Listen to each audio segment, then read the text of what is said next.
Hello students, आज हम कक्षा 12वीं के पाठ्य पुस्तक मकरंद का पाठ हम कहाँ जा रहे हैं कविता पाठ करने जा रहे हैं।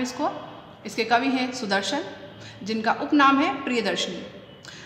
वे इस कविता में एक हमने जो आज विदेशी संस्कृति और पश्चिमी सभ्यता को जिस प्रकार से हम अंधानुकरण करते हुए स्वीकार कर रहे हैं और अपनी गौरवशाली संस्कृति का हम त्याग करते जा रहे हैं, उसके ऊपर बड़ा ही गहरा आघात करा है कवि ने यहाँ, जिससे कि हमें वापस से जागृत होने के लिए इस कविता की हमें बहुत ज़्यादा आवश्यकता है। आइए हम इस कविता का पाठ शुरू करें। चिरंतर काल से लिखी पढ़ी दर पीढ़ियाँ चली, मान्यताएं बदलकर अपना सिर हम मुड़ा रहे हैं, न जाने हम कहाँ जा रहे हैं। मतलब पुराने समय से ही, प्राचीन समय से ही जो पढ़ी लिखी हमारी पीढ़ियाँ दर पीढ़ी चलती आ रही है, वो अपनी सारी मान्यताओं को भूल रही है। हमारे जो पुराने रीति रिवाज और संस्कृतियाँ हैं, हम उनको भुला रहे हैं और अपने सिर को मुंडा रहे हैं, मतलब कि अपना ही नुकसान करते जा रहे हैं। और फिर भी हम आगे बढ़ रहे हैं क्योंकि हमें पता ही नहीं है कि हम कहाँ जा रहे हैं। चाणक्य नीतियों के चक्रव्यूह में फंसे हम अभिमन्यु के व्यू को दोहरा रहे हैं। सुनते सुनते कथा सो गई सुभद्रा, हम जानबूझकर डा विंची कोड बना रहे हैं। मतलब कि यहाँ लेखक हमें फिर से जागृत कर रहा है कि हम चाणक्य की नीतियों को भी जानते हैं और चक्रव्यूह में किस प्रकार से अभिमन्यु फंसा था हम उसे भी जानते हैं कि जिस प्रकार से सुभद्रा की कोख में जब अभिमन्यु ने चक्रव्यूह में प्रवेश का मार्ग सीखा था, लेकिन जब उससे बाहर निकलने के मार्ग की बात आई तब सुभद्रा के सो जाने पर अभिमन्यु उस मार्ग से, उस चक्रव्यूह से निकलने का मार्ग नहीं समझ पाया था। फिर भी जान करके वो अभिमन्यु चक्रव्यूह में गया है और अपने आप को फंसाता है। उसी प्रकार से हम लोग भी जानबूझकर अपने आप को इस विदेशी संस्कृति और सभ्यता के जाल में फंसाते जा रहे हैं। रहस्य पर रहस्य दबे हैं संस्कृति के, उन्हें देखने समझने विदेश आ रहे हैं और हम हमारी ही संस्कृति को, हमारी ही सभ्यता के रहस्यों को जानने के लिए हम विदेश जा रहे हैं। उसे जानने के लिए पगड़ी उतरी बार बार हमारी, फिर भी कलगी की कलफ सहला रहे हैं और ऐसा करने पर बार बार हमारा अपमान ही हुआ है। इस अपमान को सहन करके भी हम जो हमारी पगड़ी की जो कलगी है, क्योंकि जो तुर्रा और कलगी हमारा जो मान सम्मान है वो लगा रहता है, उसकी जगह पे हम किसे लगा रहे हैं? हम कलफ को लगा रहे हैं। सब कुछ डगमगा रहा है, क्या है हमारा क्या पाश्चात्य, जानकर भी नकारा सिर हिला रहे हैं। ये सारी हमारी संस्कृति और विदेशी संस्कृति को जो हम अपना रहे हैं, इन दोनों के मेल से सब कुछ गड़बड़ हो रहा है, सब कुछ उल्टा पुल्टा हो रहा है। ये सब कुछ हम जान ही नहीं पा रहे हैं कि हमारी संस्कृति क्या है, पाश्चात्य की संस्कृति क्या है। फिर भी हम जानबूझकर सब कुछ हाँ ठीक है, हाँ है, इसी प्रकार से अपने सिर को हामी भरते हुए हिला रहे हैं। दोगली दोहरी सभ्यता के रंग में रंगे हैं हम और हमारा कुछ भी नहीं।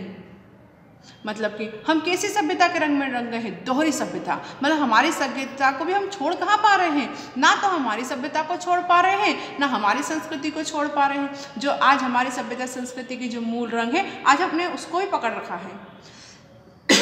सॉरी। और साथ ही साथ हम पाश्चात्य सभ्यता को भी स्वीकार कर रहे हैं, उसको भी अपने जीवन में उतार रहे हैं। हम इस प्रकार से दो सभ्यताओं को एक साथ लाने की कोशिश कर रहे हैं और मुलम्मे पर मुलम्मा चढ़ा रहे हैं। मतलब एक दिखावे के ऊपर दूसरे दिखावे की परत हम चढ़ाते जा रहे हैं।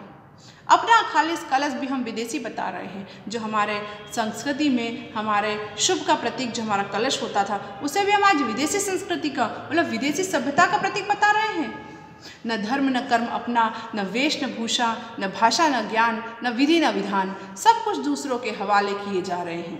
मतलब हमने आज क्या करा है? हमने ना अपने धर्म को अपना रखा है, ना पूरी तरह से हम हमारे धर्म का पालन कर रहे हैं, ना अपने कर्मों का पालन कर रहे हैं, ना ही हमारी वेशभूषा का पालन कर रहे हैं, ना ही हमारी भाषा और ज्ञान का प्रयोग कर रहे हैं, ना ही हम पूरी तरह से हमारे विधि विधानों का प्रयोग कर रहे हैं। हमने कुछ तो अपना रखा है, बाकी हमने विदेशी ले रखा है, बाकी हमने पाश्चात्य सभ्यता से ले रखा है।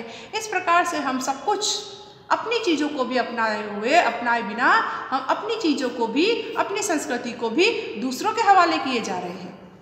बड़े त्यागी ऋषि और दानवीर हैं हम, दूसरे हमें प्यारे ही प्याले से हमारी सभ्यता संस्कृति का घूंट पिला रहे हैं। मतलब ये सब करते हुए हमें और खुशी हो रही है, हम अपने आप को दानवीर और त्यागी और ऋषि मानने लगे हैं, क्योंकि हम तो हमारी संस्कृति का दान कर रहे हैं। लेकिन इसका क्या अर्थ हो रहा है कि वो लोग जो पाश्चात्य वाले लोग हैं, जो विदेशी लोग हैं, वो हमारी संस्कृति को हमसे लेकर, हमारी ही संस्कृति को हमसे सीख कर उसे नए रंग और रूप में सजा धजा कर वापस से हमें ही उसको पिला रहे हैं, वापस हमें ही उसको बेच रहे हैं। उल्टे बांस बरेली को योग साधना धर्म नीति सब उल्टे हमें परोसे जा रहे हैं। मतलब कि ये उसी कहावत को चरितार्थ करता है कि उल्टे बांस बरेली को, मतलब ये वही बात है कि हमारी चीज़ हमें ही लौटा देना। उसी का तो सारा ये खेल कर रहे हैं कि वो हमारी चीज़ें हमसे सीख कर हमें दे रहे हैं, क्योंकि उनने क्या करा है, वास्तुकला हुई फेंग शुई, वास्तुकला को तो उन्होंने क्या कर दिया है, फेंग शुई बना के हमें दे दिया है। सत्व ज्ञान को उन्होंने रेकी बनाकर हमें दे दिया है, और हमारे योग को उन्होंने योगा बनाकर हमें दे दिया है।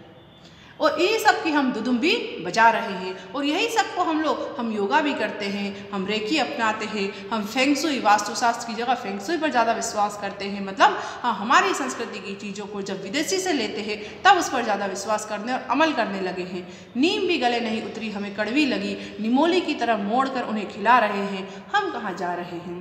मतलब कि नीम जो हमारा है वो हमारा प्राचीन समय से हमारा सभ्यता का मुख्य हिस्सा रहा है, और वो तो हमें कड़वा लगता है, हमने कभी उसके महत्व को नहीं समझा, कभी हमने उसका उपयोग नहीं करा है।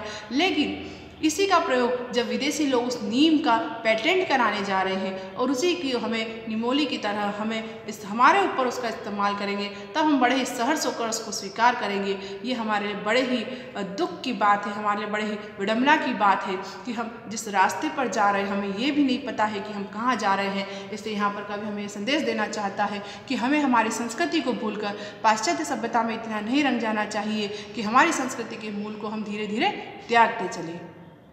धन्यवाद।